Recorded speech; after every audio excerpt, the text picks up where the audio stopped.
What's up, y'all? Welcome back to King's Court Podcast. I'm your host, King Bach, and today's guest, a very close friend of mine. You've seen him everywhere. He's on the duff. He throw that football. That's enough. That's enough. That's enough from that. Okay. Enough of that. He's in the babysitter.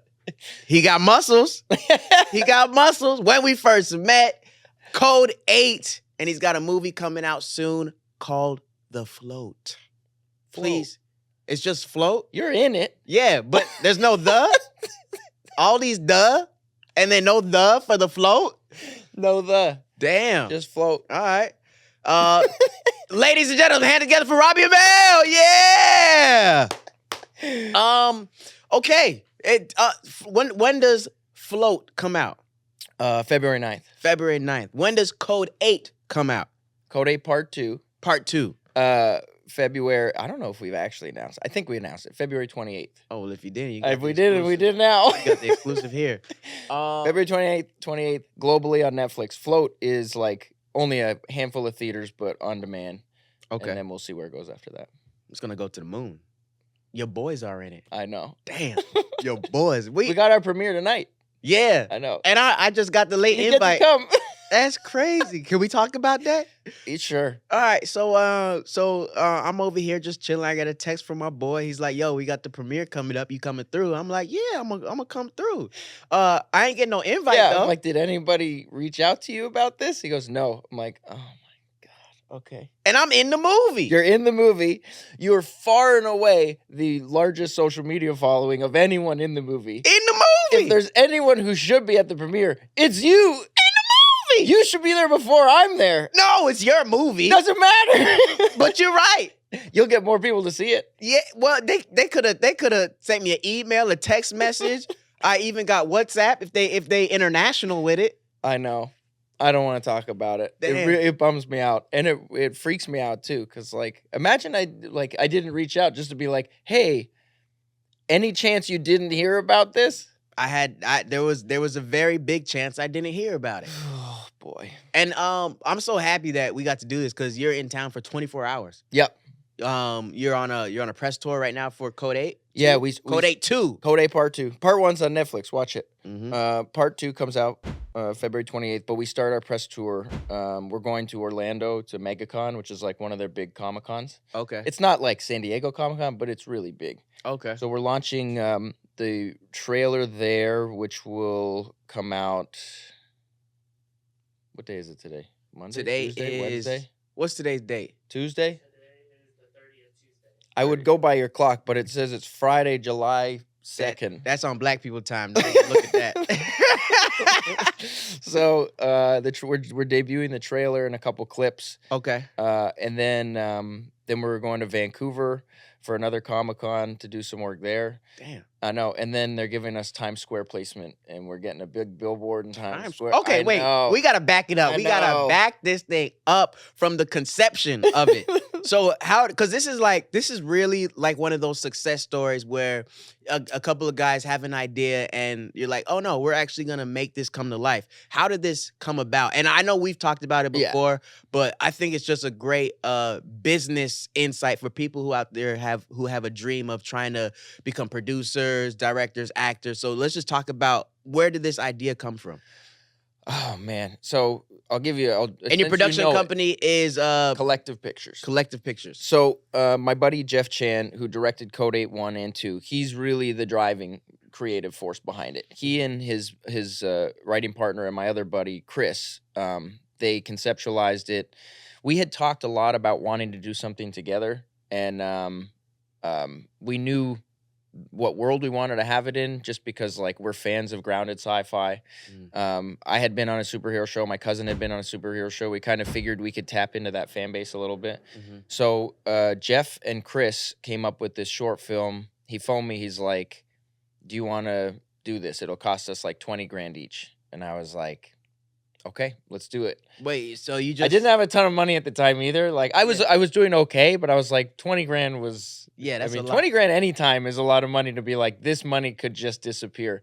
And but I kind of figured if I wasn't willing to try it myself, like why should I expect anyone else to put up the money? Right. And this 20 grand each was for the trailer? So we made a short film. The short films for the short film. It was about 7-8 minute long short film. You can actually find it on YouTube if you search Code 8 short film. I saw it. It's great. It's cool. And it front page Reddit. And by the way, the 20 each turned into 35 each. Damn. I know.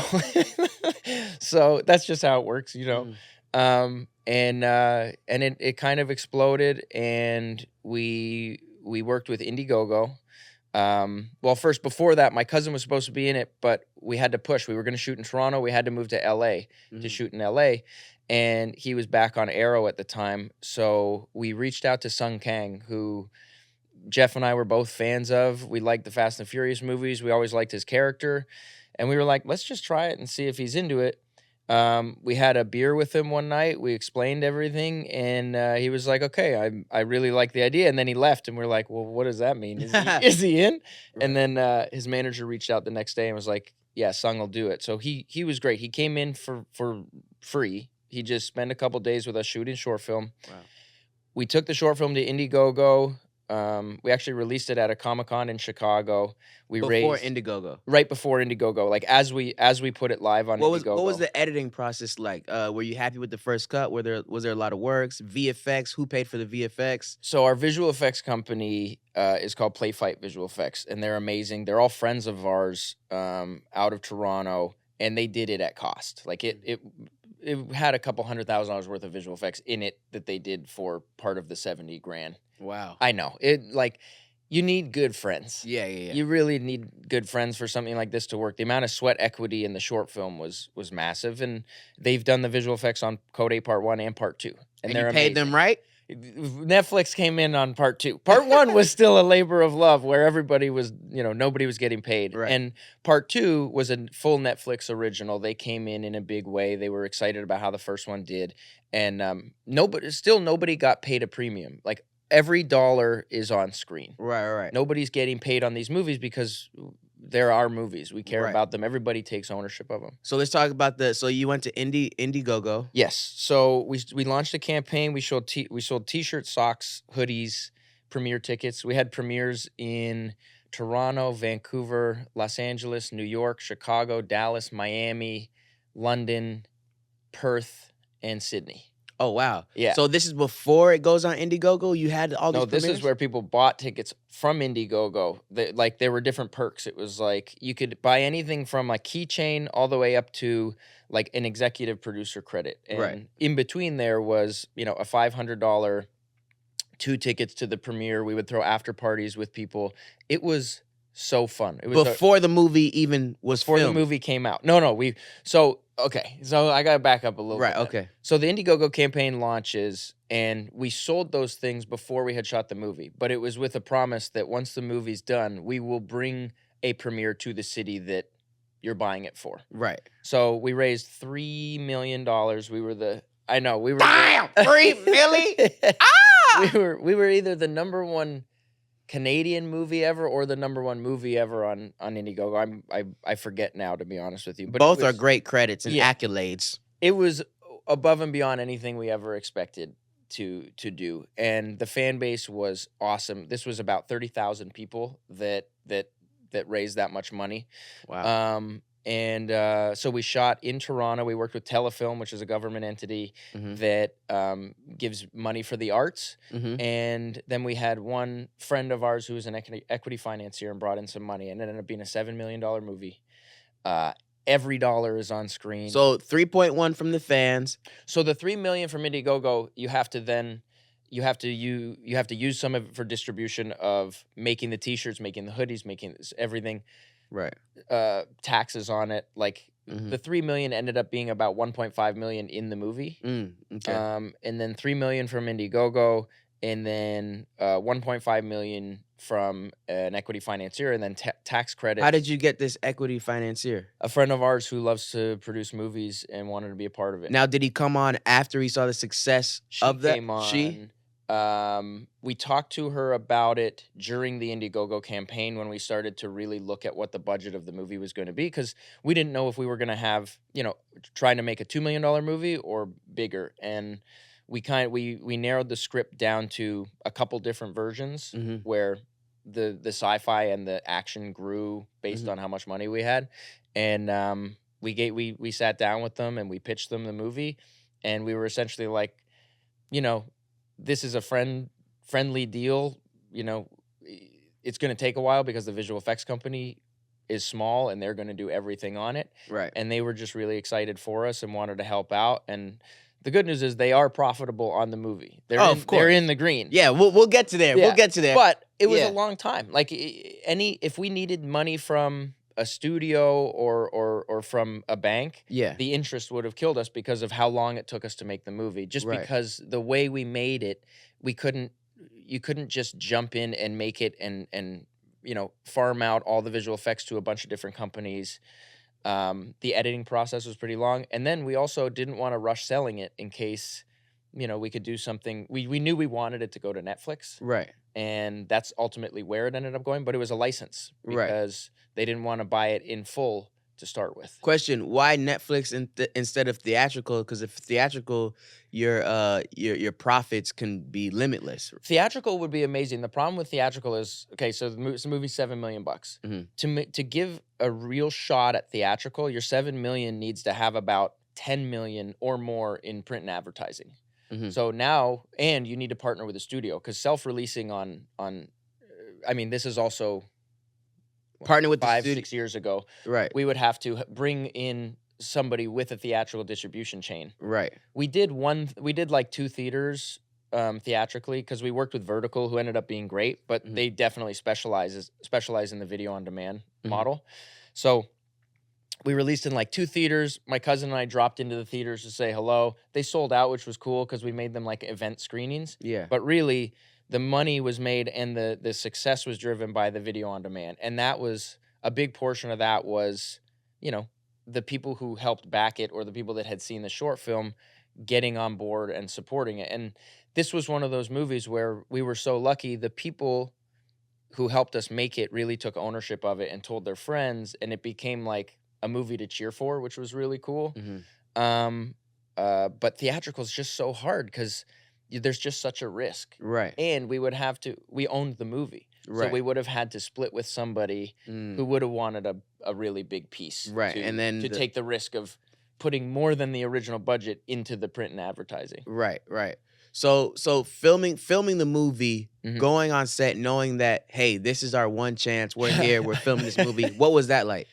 Scary. Yeah. But also not. Like, we were I don't want to say we were super confident, but I'm really confident in Jeff, who is Jeff Chan, who directed the movie and is really the driving force behind all of the Code 8 side of things. He's just really good at what he does. You've met him. He produced Float. Like, he's got a real level head. He's pretty good at knowing his strengths. At the end of the day, he wanted to make this character-driven story with, sci-fi popcorn, so that he's like, at the end of the day, I want people to be entertained, but if they don't care about the characters, none of the sci-fi matters. Right. And, you've seen, not that I don't like these movies, I love big, huge sci-fi, but you've seen people get thrown through buildings, and you've seen all this stuff, and... If you don't like Fast and the Furious, just say you don't like Fast I love Fast and the Furious. But, like, everybody's seen everything before. So what we really wanted to do was keep it very small and feel very real and grounded, and just gives people a different taste of not the superhero genre, but the like superpower genre. Right. It kind of reminded me of the feeling that it gave me was that movie with Michael B. Jordan where Chronicle. Chronicle. I love that movie. It gave me that same feeling. And I love We didn't have the money to do the final 20 minutes of Chronicle. But like, one of my favorite scenes of Chronicle is the talent show where he pretends to be a magician, and it's like, it's just really fun and grounded and real, and it feels like, I don't know, it's easier to trick somebody into thinking something's real when it's small.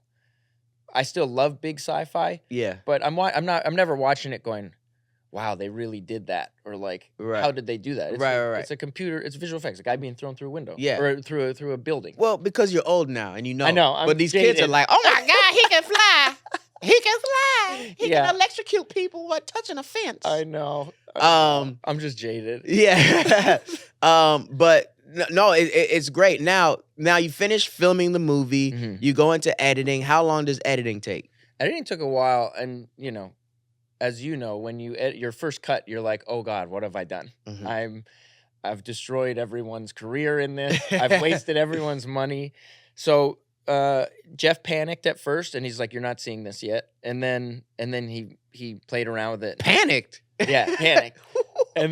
But he's like, I always panic. He's like, don't worry, I have to panic because then I'll just make it better. And I remember the first time I saw it, I was like, oh, this is really cool, and I'm super proud of it, and I'm really excited for like everyone who worked on it to see it, and all the people who supported it to see it. It was it's awesome. And then we tried to sell it, and the interesting thing is with Telefilm, they've essentially bought it's a little bit of the business side of things here, but like when you have a movie, either the world is open or you sell off countries and territories. And because Telefilm is Canada, you've essentially sold Canada for $3 million. Which is a large price tag. What does that mean? You sell it for $3 million? Okay, so say you make a movie. Say you make Code 8 Part 4. Okay, and it's separate from ours. You've ripped it. Dang, so I'm gonna get sued? We're suing you for sure. What? Why would you set me up for this? All right, you're making King's Court the movie. Okay, good. Yeah. And you've made it entirely yourself for $1 million. You didn't have to take money from anyone. You didn't have to sell off any territories. That means the entire world is open. So when you want to sell the movie, if you go to a streamer, they mostly want the world. Like a Netflix and Amazon, they want to own the world, whereas Hulu is just the US. But now that might be changing because Hulu is also Disney, all this stuff. But like some people are territory based and some people want the world. And each territory is worth a certain amount of money. Like the US is normally one of the most expensive territories to sell off because that's where a lot of the popularity is. Canada is like, I mean, Canada's a tenth. I think it's like a tenth the size of the United States. So it's just not worth nearly as much. Right. So we had already sold Canada for $3 million. Okay. Which means if somebody wanted to buy the entire world for the movie, they would have had to buy out Canada and unwind it for $3 million, which is a hefty price tag. Right. So they have to whatever price you say plus $3 million. Yeah, pretty much. Well, yeah, pretty much. If you were like, we'll give you the US, we're giving you a great deal on it, but you have to go buy unwind Canada. Ouch. It's a tough pill to swallow. Yeah. So a lot of the people we were looking at, they wanted to own the world, and we had not only sold Canada, we had sold a couple of European territories and a couple of Asian territories to cover some extra visual effects money and just things that we needed in post-production. So how much total did you sell off to different territories? Well, Canada doesn't count because that was Telefilm to begin with. I think we sold about another $750,000 worth of territories. Okay, so let's say $4 million. Yeah, sold total. off. So it would have been a $4 million unwind. We went to Netflix because we knew we wanted it to be there, and they were super interested in it, but that unwind was big. So what they said was, we will license the movie to the rest of the world. Not the territories you've sold, but we'll license it to the rest of the world. And it was not the amount of money we wanted it to be, but we were like, you know what? They have the most eyeballs. Let's bet on the movie. Let's see what happens. So we did the vertical release on video on demand. We set the record for day and date release for vertical at the time. Did they unwind all of that? No, so for video on demand, they didn't have to. That was VOD is a different one. It's like you've got your theatrical, you've got your video on demand, and then you've got your streaming, your SVOD, which is your streaming video on demand. And each one is a little different. So we had to have a Canadian release theatrically. So we had a small Canadian theatrical release, small American theatrical release. How much did you make off of theatricals? We lost money on theatrical. Okay. Because you have to rent out the theaters. Exactly. Right. Theaters cost a fortune. They always say that there's a big print and advertising budget behind it when there isn't. But that's just the way this business has worked forever. Yeah. They're like, yeah, we had to spend $100,000 in marketing. It's like, on what? Yeah. Where? They could have gave it to me. I would have. Hey. Like, what? But that's just the way it works. But our partners were all awesome, and we had a great release on vertical. And then when we launched on Netflix, it was funny. We had a phone call with Netflix the night before it came out, and they were like, hey, we're really excited about the movie, but it's not, like, if it's not on the front page or it's not in the top 10, don't worry. That doesn't mean nobody's seeing it. Oh, and we're okay. like, oh, okay. But can't they put it to the thing? It's so algorithm based. We were just Oh. like, all right. And then, my cousin and I went to social media. We were like, hey, tomorrow's the day. We're launching on Netflix. Thank you for helping us make this movie. Watch it. Check it out. You guys made this with us. We hope you love it. And we went number 1 on Netflix in movies. The only thing that beat us was Tiger King. This was back when they had overall top 10. It wasn't movies, or they had movies, movies, TV, and overall. Right. So we were number 1 in movies, number 2 overall. Tiger King was such a beast. Tiger King. Yeah. I know. We were like, damn, we ran into a juggernaut. Carol Baskins. I know. But we went number 1, and they phoned us. Then we had a call with Netflix, and they're like, we're very excited about this. This did better than we had anticipated. And did they immediately green light? No. The thing is, like, even if you go number 1 or whatever, the turnover's so quick on Netflix. Like they wait 60 days to see how it did. And honestly, we weren't sure how it was gonna do, so we didn't have a script or anything prepped. But once we went number 1, like Jeff and Chris and my cousin and myself, we all started talking like, okay, what's the next version of this? We talked about whether we wanted to tap back into the fan base and try and do another Indiegogo, but it felt like the first time it was okay to ask people for help, but the second time, because it had been successful, it wouldn't be as cool, and it wouldn't be received the same way. And so we've just kind of kept people in the loop. We have that 30,000 person email list, and we try and let people know when we're doing something and keep them updated and keep them involved without asking them for anything. And then, it was about 6 months before they came back to us, and they were like, what are you guys thinking for a sequel? And y'all were like, how much money you gonna give us? Well, we essentially, Netflix has been an awesome partner. We essentially handed them the script, and we were like, this is the script and this is the budget. And they're like, we can give you, I think they came back at like 65% of the budget. And we were like, okay, where do you want us to scale back the script? And they're like, no, we love the script, make the script. And we're like, right, but this is how much the script costs. And they're like, okay, do it. Oh, so they gave you us the exact number we wanted. Oh, so they was playing games. They was over here negotiating like the mafia. They was like, okay. I think they just were like, look, we had done it once. That's it. So it's not like we have this amazing track record. So maybe they had thought we were, padding the budget in places we wanted to, or like fill in our own pockets. And fair enough. That's what business is in this business. But we were being pretty fine with where everything was going to go and how it was going to go. And we came in right on the budget. But they have been awesome partners. They've been like, they had a few notes before we started shooting, and then they had a couple notes while we were shooting, but it was never like, you have to do this. They were on set while you were shooting? No, it was during COVID. So we may have had one visit, but most of the time they were just watching dailies. They were very supportive. They had one note that we understood why they had it, and we argued in a different way. I can't tell you because it's a little bit of a spoiler, but it was very important for the story. And they discussed it internally, and they came back and they're like, okay, we understand why, keep it. So they were awesome creative partners. They kind of just trusted us after we did the first one. I'm sure if we hadn't done the first one, it would have been a little different.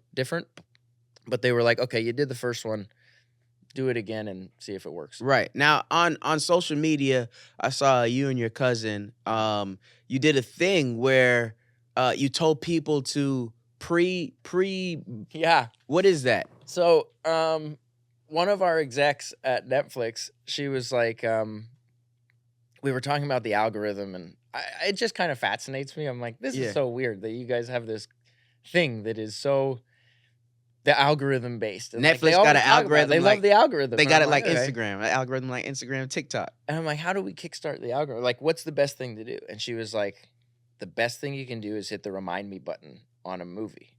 I'm like, that's it? She's like, that's pretty much it. I was like, okay. So as soon as it popped up on Netflix as a show, like if you search Code 8 Part 2, it's now in the coming soon.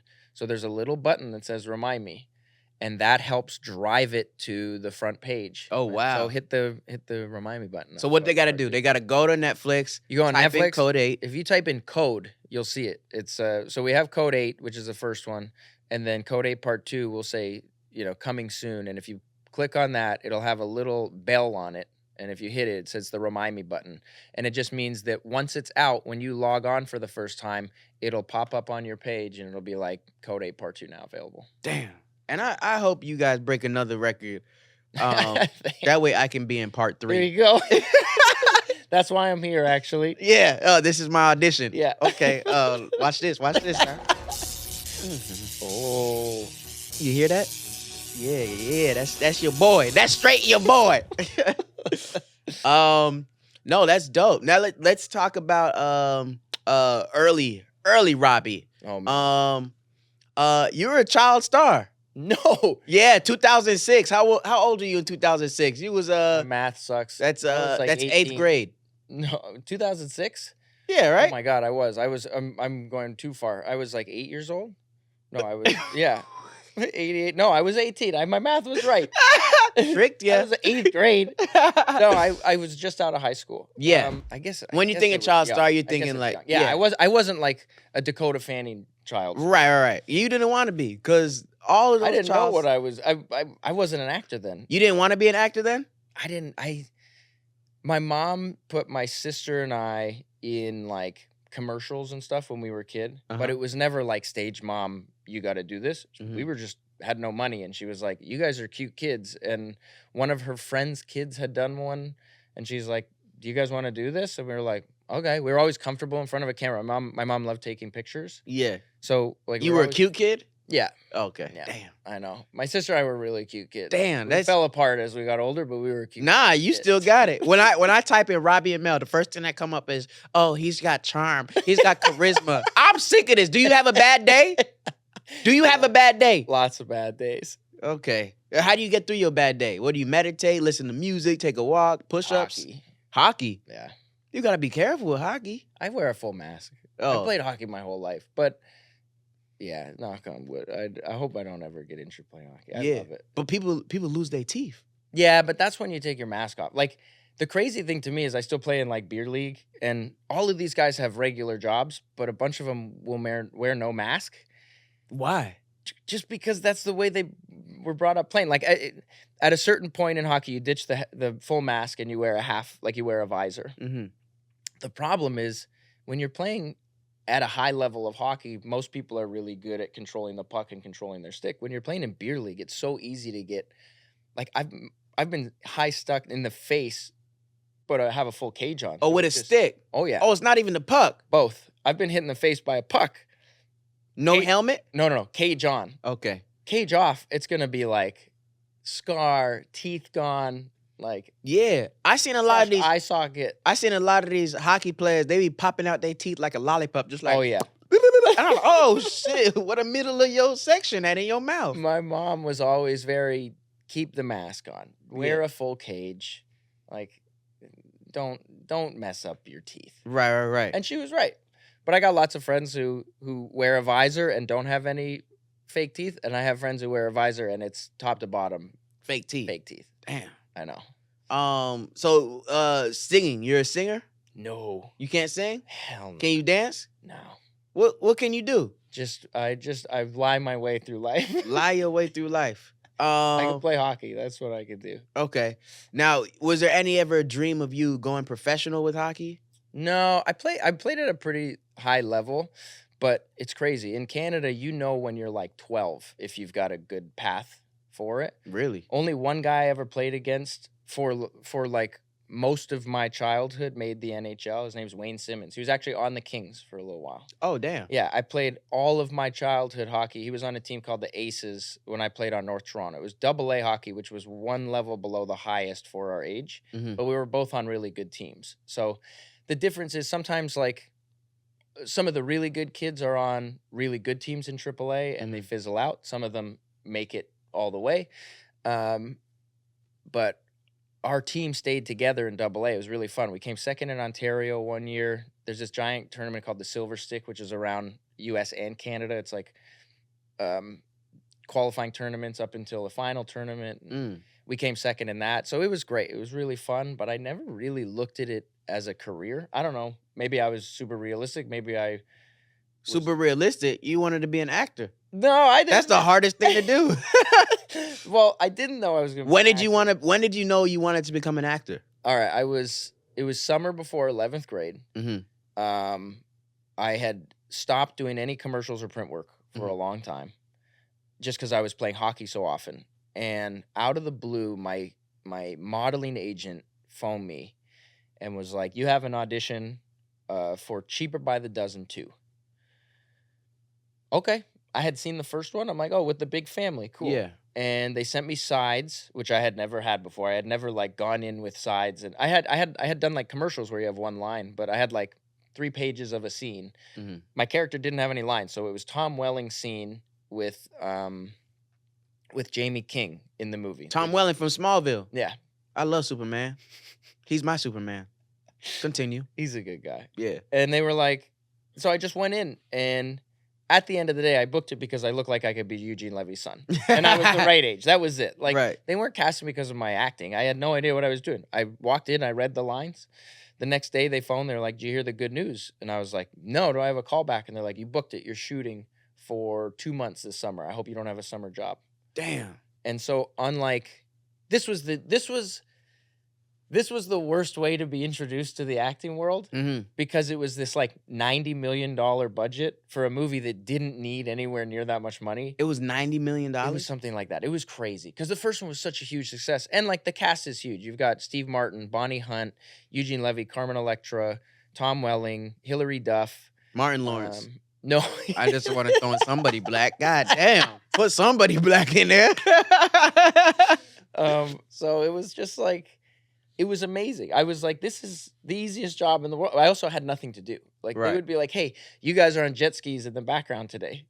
Damn. That was my job one day. Damn. To just drive around a jet ski, bring it back in when it needs gas, bring it back out. And it was just like, they were shooting a scene up on a dock, and we were in the background. One of the other days, they're like, "You guys are out on the water trampoline today." What? Like, my only job was to not get heat stroke. That was pretty much it. Now, what project did you book and get where you like, oh wow, I think I might make it in this industry?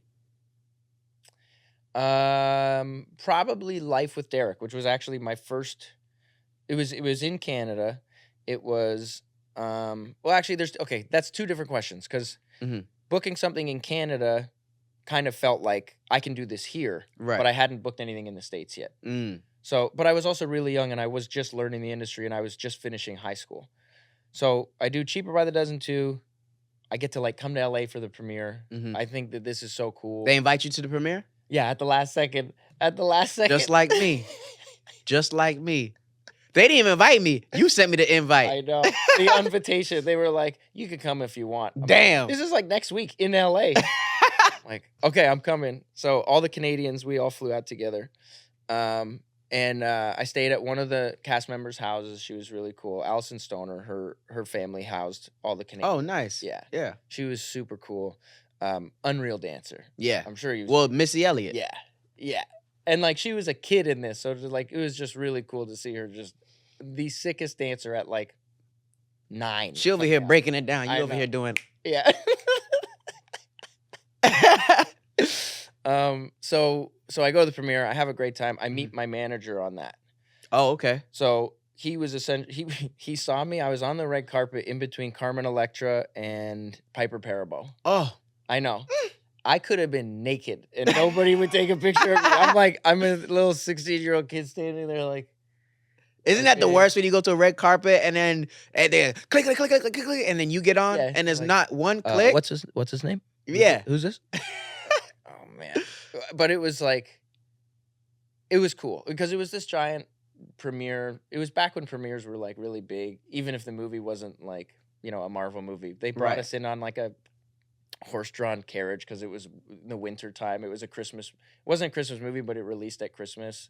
So like, it was just really cool. I had never been to LA. I had never experienced anything like it. And I'm standing on the red carpet looking like a deer in the headlights. And my manager now, who wasn't my manager at the time, he repped a bunch of kids in the movie. He ran over to my mom. He's like, "How do you pronounce your last name?" She's like, "Amell."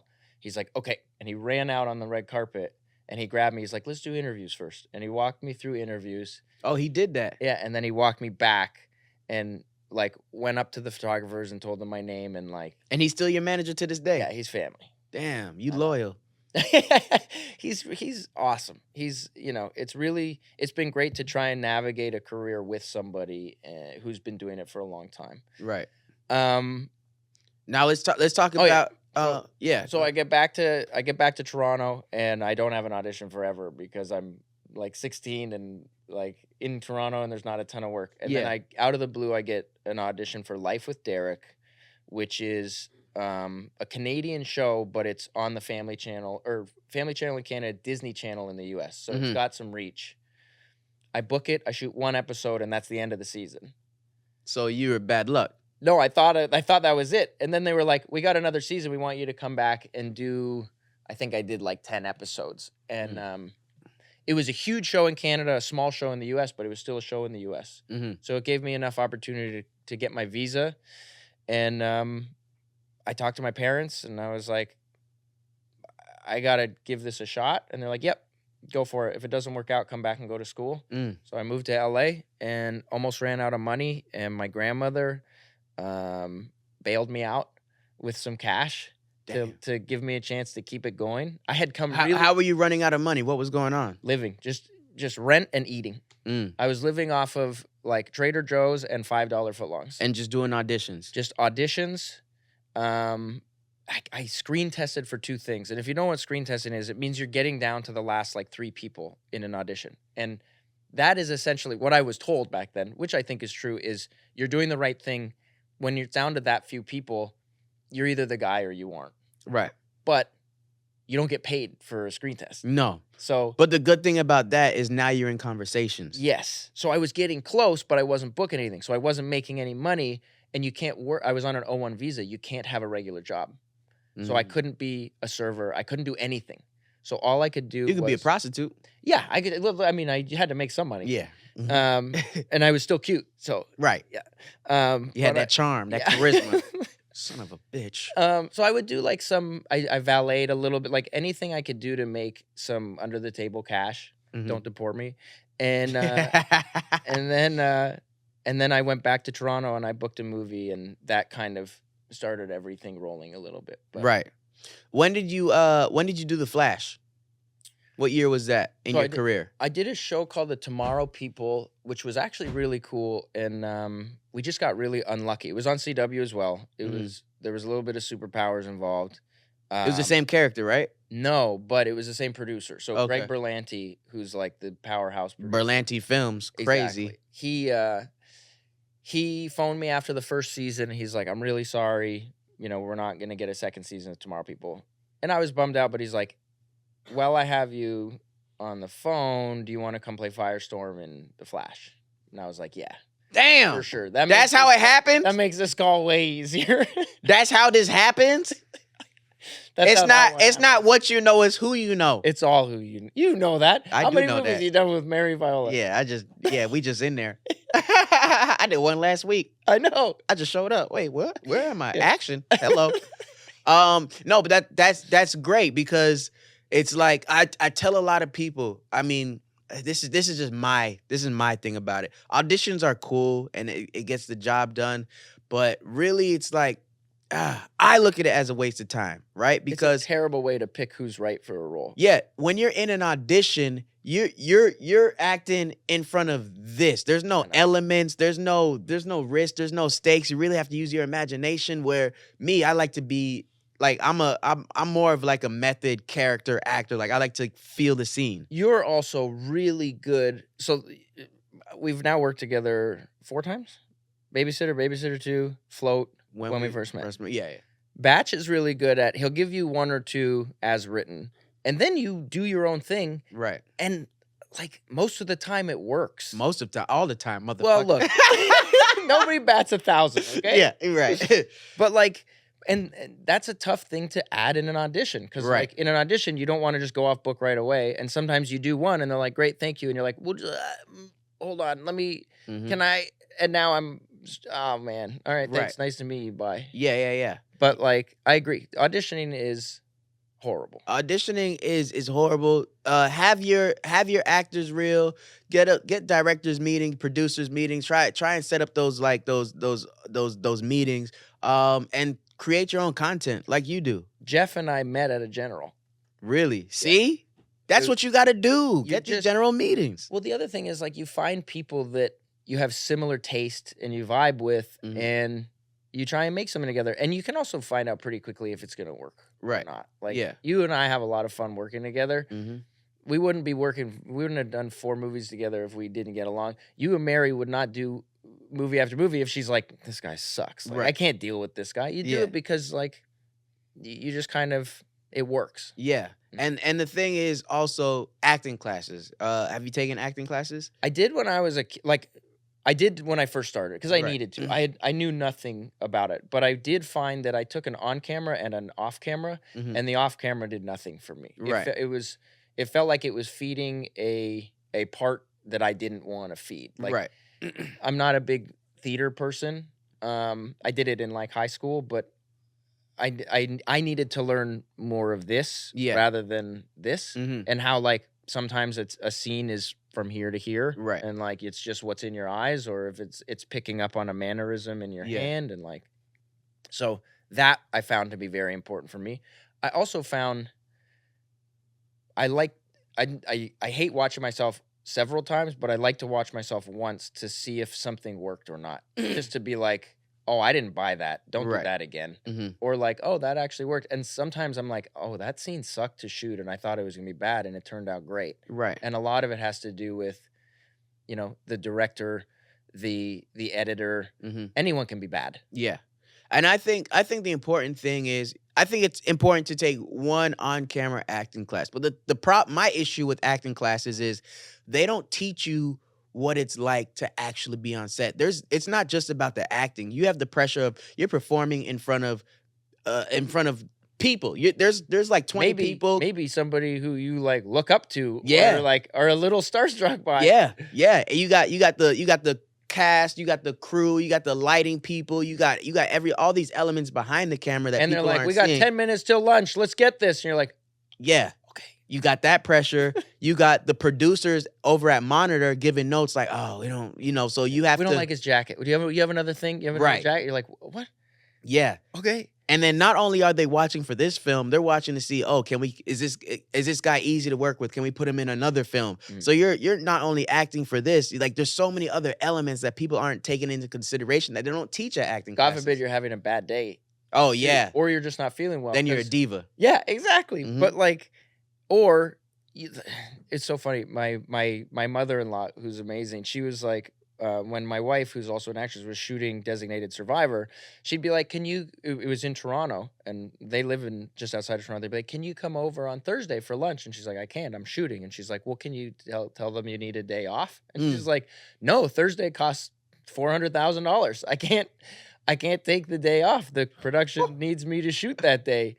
So like, it's just a different kind of world. Like if you have a day off that's not supposed to be a day off, it's like an insurance day. It is a huge deal. You better be dying. Yeah. So yeah, you and your wife, you got married 2016. Yep. What's the key to keeping a relationship together? What do you think, especially in this industry where you guys are traveling all the time and don't get to see each other? Finding the balance, and in like when I work, when she works. Obviously it changes. We have a 4-year-old, so it changes once you have a kid as well. When it was just the two of us, it was like, we can make the time to fly like if we're both shooting at the same time, we can fly and, meet up with each other somewhere. With this kid, it's like one of us has to watch him. And there can be a overlap of a little bit that we can get grandma or grandpa to help, but like, that's a big thing, is we both love what we do and we want to continue doing it. So it's finding that balance of when each of us gets to work. It's a weird industry, and when you have to have intimate scenes with other people, that just sucks. There's no way around it. So just making sure that you're honest with the other person, and keeping things as how does she feel less shitty about as how does we both she hate it? It sucks. Yeah. So she doesn't. Have you does she dated watch any actors or actresses? Have I? Yeah. Yeah, but I haven't. I'm not a heartthrob like you, Robbie. I don't have charm and charisma, so I'm not over here making out with people. You've made a career off charisma. Yeah, but I don't have love scenes. I ain't never took my shirt off and got busy. You're always shirtless. I want to know what your wife thinks about Upload. What does she think about Upload? She loves Upload. Oh, really? Yeah, she loves the show. She also loves the cast. She knows the cast. But those scenes will always suck, no matter who it's with. Does she watch those scenes? Does she? Yeah, she goes, "Oh, this sucks," and she'll be like, "You're disgusting." And Really? yeah, but that's the way it is. Like, Because there's always that thing of where I hear other people like, "Oh no, it's acting, it's cool," but yeah, no, that does suck to see. Of course it is. You know that it's not real. And the good thing about both of us doing it is you know how non-romantic it is when you're shooting it. Yeah. It's like there's lights everywhere. There's a bunch of people watching. Yeah. And you're essentially being like, does this look good? Am I Right. like, am I covering things properly? Yeah. Does it look nice? See, I understand for the kissing scenes. Like kissing is nothing. Like kiss, blah blah blah. But the sex scenes, that's where I can see the issues having. What's the actor's name? Pag from You. Penn Badgley. Yeah. So he's actually he doesn't do any more love scenes because of his relationship. He's actually I mean, after doing You, I feel like right. he's probably had a lot of them. Yeah. It's like, isn't it just sex and killing? Yeah, I like think it's just sex and murder. They should just call that sex and murder. Sex and murder show. It would kill. It would a lot. It's already successful. It doesn't matter. Yeah. But yeah, yeah, I feel that. Let's talk about Upload. You're the lead in that show. That's your show. Thank you. How did that come about? Upload was really cool. God, it was, what year was it? It was like 2017 or something. The Upload has taken so long for the seasons to come out. It was 2017? Maybe 2018. It's been a long time. Wait, when did we film Babysitter 2? I don't know. Maybe it was 2018. Yeah, okay. Okay, let's call it 2018. But I had said to my agents, I was like, my wife is on Designated Survivor. Mm-hmm. It shoots in Toronto, 22 episodes a year. Damn. I cannot do a network TV show otherwise, unless it's in Toronto. Otherwise, we're only see each other like once a month. You hear this, people? These are champagne problems. My man got the offer for a lead show talking about, hey, man, I ain't finna do all that, bro. I didn't say I had an offer for a show. I was just like, don't actively search for like, Hawaii 5-0 shooting in Hawaii. Because otherwise, we're 12 hours apart and shooting shows that like we wouldn't be famous enough to be like, I need Fridays and Mondays off so I can see my wife. Like it just wouldn't happen. And that's part of the business. Mm-hmm. So she was making money on Designated Survivor. I was like, okay, let me try and find that thing that I want. So I hadn't done comedy in a little while. I wanted a comedy. I wanted it on a streamer, and I wanted it with a great producer. And this is what you wanted. This is what I wanted. Look at that, y'all. And then, you know what I want? I want $1 million right now. I ain't getting it, Robbie. It took a while. Like 6 months into me saying this, after my agents were like, you should probably look at other things. They phoned me. They're like, you have an audition for a show called Upload, and it's Greg Daniels. And I was obviously a big fan of his from The Office and Parks and Rec. And I went in, and I remember walking into the casting office. I was supposed to pick my dad up from the airport. He was coming into town to visit. And I go in, and there's nobody in the casting office. The casting director comes out. She's like, hey, let me introduce you to Greg. And she walks me into a little room. There's a couch not dissimilar to this. And Greg's sitting on it, and he's like, hey, let's chat about the show. And I was he's already there. Okay, yeah. Oh, wow. And I was like, all right. So I sit down, and we're talking about the character and the show, and he was like, my daughter and I watched The Duff, and he's like, I think your sense of humor is really They were talking about that football scene? Yeah, exactly. And he's like, you don't have to throw a football in this show. I'm like, thank God. Did he say that? No. Oh. He's like, I really like the movie. I think you're very funny. I was like, I think you're a genius. I'm like, thanks so much. He's like, let's read the scenes and go from here. I'm like, all right. So he had 3 scenes. I read all 3. Mm-hmm. And then he was like, I want you to cold read a scene. I hate cold reading. I was like, all right. But the character on Upload is written as close to my voice as anything I've ever read. Mm-hmm. So the cold reads went great. I read an episode or a scene from episode 2 and episode 3 and episode 4. I ended up hanging out with him for about an hour. Damn. I know. And I was at the end, he's like, this was great. Thank you so much. Shook hands and I left. And He didn't tell you got it right there? I hate when they don't. Come on, tell me I got the job, Doc. I phoned my agent. I'm like, I never say this. As you know, you leave an audition, you're like, well, I'm never working again. Right, This was the worst day of my life. Yeah. And I phoned, I'm like, I think I booked this. I'm like, I think I'm the guy. Mm-hmm. And they phoned me an hour later. They're like, Greg loves you, but you were the first person to ever audition for the show. He's got to see other people. I'm like, of course. 2 weeks later, I get a call and they're like, they're going in a different direction. Damn. I was like, oh, man. Come on, Greg. I was like, okay. Brutal. And a month after that, it was the day before Thanksgiving, they phoned. They're like, hey, they tested a bunch of guys and they're coming back to you. You're going to go in on Monday. I would have been mad. I'd be like, nah. And screen test. And I was like, okay. And so I go in Monday thinking it's going to be me and like 5 guys and it's just me. And Greg's like, you were the first person to audition for this. It'd be cool if you were the last.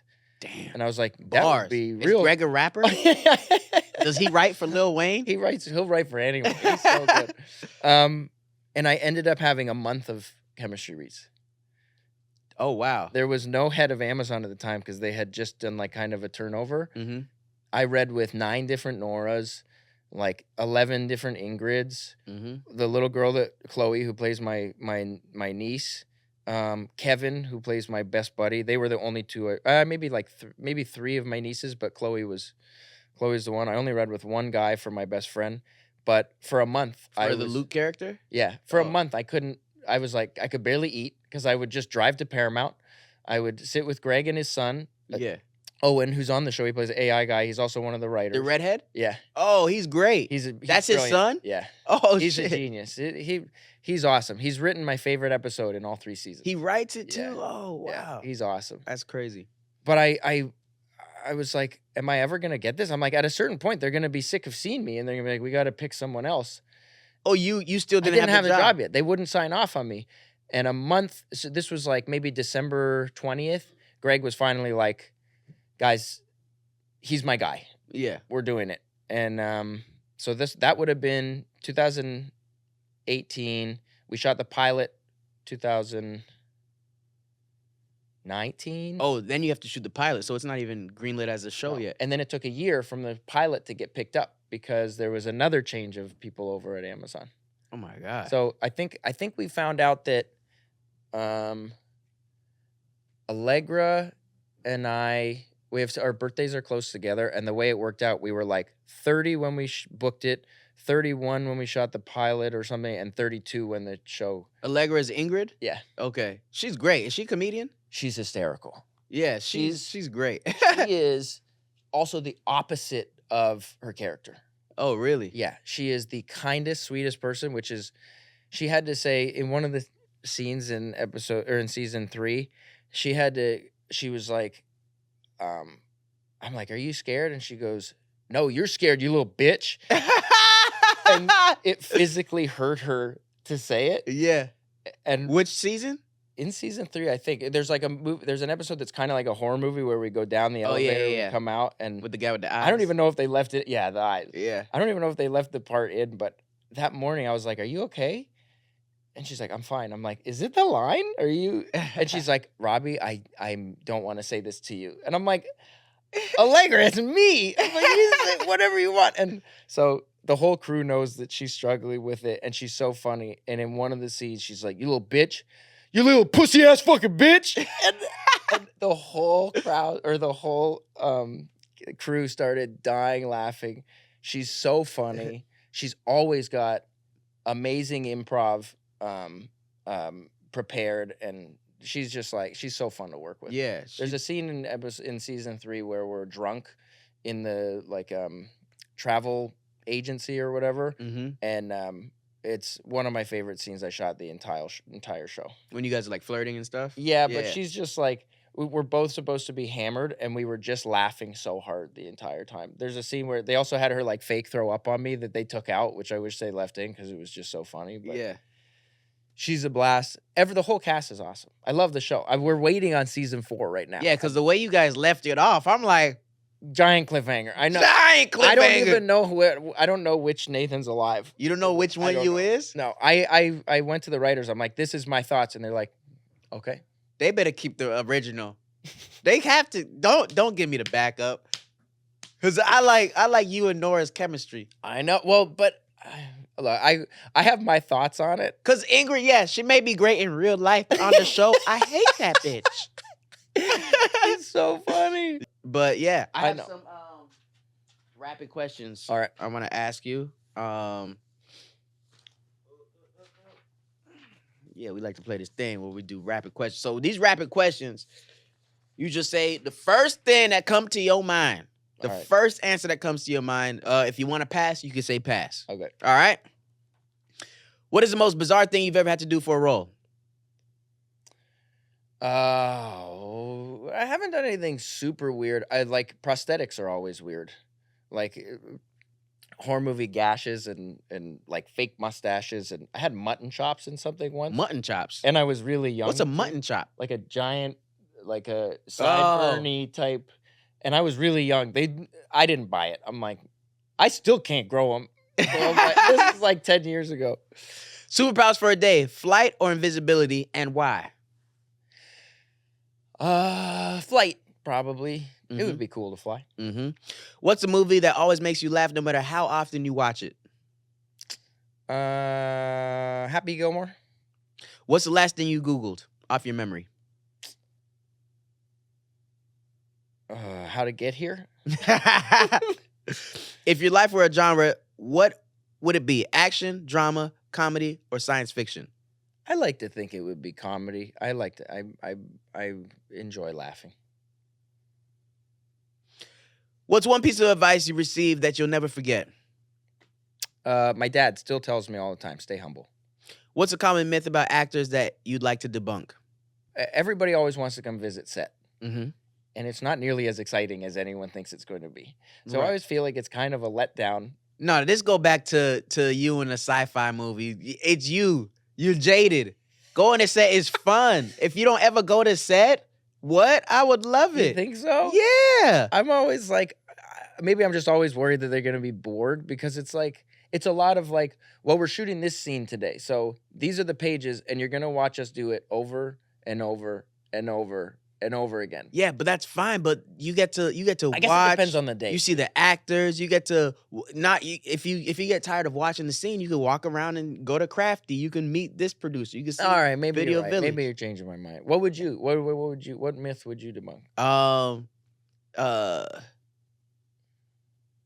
I don't know. These are hard questions. These are hard questions. That's why you answer it, not heavy-hitting me. questions. Name a song you got on repeat.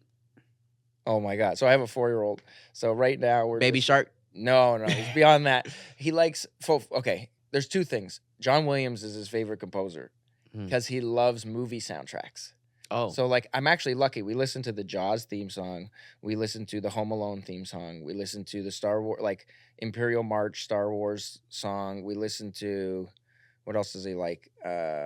This isn't John Williams, but he likes the Pirates of the Caribbean theme song. Like he likes like scores. damn. But when he's not listening to that, his silly music he likes, there's a song called the Chicken Wing song. The Chicken Wing song. It's great. Okay. Yeah. Chicken Wing song. Check it out. Check it out. Okay. What's the most unexpected thing that you've learned about yourself from being in the public eye? That I don't like it very much. Oh, you don't? No. You don't like the attention? Nah. You're an actor that doesn't like attention. I know, it's stupid. I like, and look, that's not to say I don't, like, I hate it, but there's certain things that come with it that are great. Like, I get access to people and places that I never would have dreamed to be able to do. Like, I played in an LPGA golf tournament last week and got to play 4 rounds with LPGA pros and watch them play from me to you. Mhm. And that's awesome. I love golf. Like, getting to do that is amazing. But also just like always worrying about what I do or where I am or what I say or, and I guess now that social media and technology and everybody has a camera on them, I guess that's for everybody. It's not just for actors, but like, I don't know. Maybe I just miss a different time. Right. Less than like being famous. Okay. Not that I'm even that famous. I'm at a nice level, to be honest. You're pretty famous. Babysitter, we broke records. When are we doing 3? We haven't done 3. How many have we done? 2. Oh, damn. I know. They keep talking about making 3. Maybe one day. If you could swap lives with one of your characters you played, who would it be and why?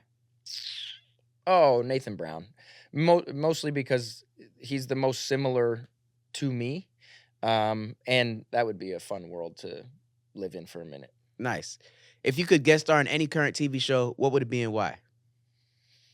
White Lotus or Succession, but Succession's over now. Just because they're 2 of my favorite shows. White Lotus is great. I know.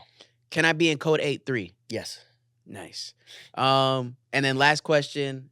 This isn't a rapid question. It's more of like an upload. Cloning. How do you feel about cloning? Like if people? if you were able to have a clone of yourself, would you have it? No. Because then what happens if I get, like, my clone kills me? Then they're like, and the clone's like, that, no, I'm the real him. That was, I mean, but was the clone. It's a clone. So would you kill you? Exactly. Would you kill you? That's your question. Well, it always starts here, but it's going to go like this. And eventually we're trying to kill each other, for sure. I've seen this movie. What would make you want to kill you? I don't know. What if the clone starts stealing your life? But you could just have the clone move to like Italy. So the clone is 100% like will listen to me. Will you listen to you? Probably not. Because at a certain point I'd be like, no. I'm living my life. Right. I'm not going to be the clone. I guess we got to watch Upload season 4 to find out. Thank you, y'all. Anything coming up? You got Code 8 Part 2, February 28th. Code 8 Part 2, February 28th. Float, February 9th. February 9th. You got a rap album coming out? Yeah, October 22nd. Okay, yeah. All right. You guys can find, what's your socials? Oh, actually, I do have another movie coming out that you're going to crack up. What? It's about Olympic speed walking. No. Yeah. It's a comedy? Yes. It's like, it's called Race Walkers. Uh-huh. And it's like Happy Gilmore meets what's the Cool Runnings? It's super fun. I'm not the lead of it. I play like, so it's like an underdog story? Yeah. It's a small movie, Canadian, writer, director, star, 2 guys. Mm-hmm. They're so good. It's so fun. It's super charming. So that'll be end of this year. Oh, dope, man. Yeah, it's fun. You're gonna dig this one. All right, I'm gonna check it out. I had to learn how to speed walk for it with an Olympic speed walker. We had the Canadian bronze medalist come out. Are you good at speed walking now? I got a lot better. Like, he flies. He does 4-minute. He does 20K in an hour and 16 minutes. Damn, I don't even know what that math is. You're Canadian, you know kilometers. Yeah, but I don't know what the time is. They're like it's like just over 4-minute. It's like 5-minute miles. Nah, that's impossible. Yeah. Did you see that kid do the speed walking thing and then he cheated?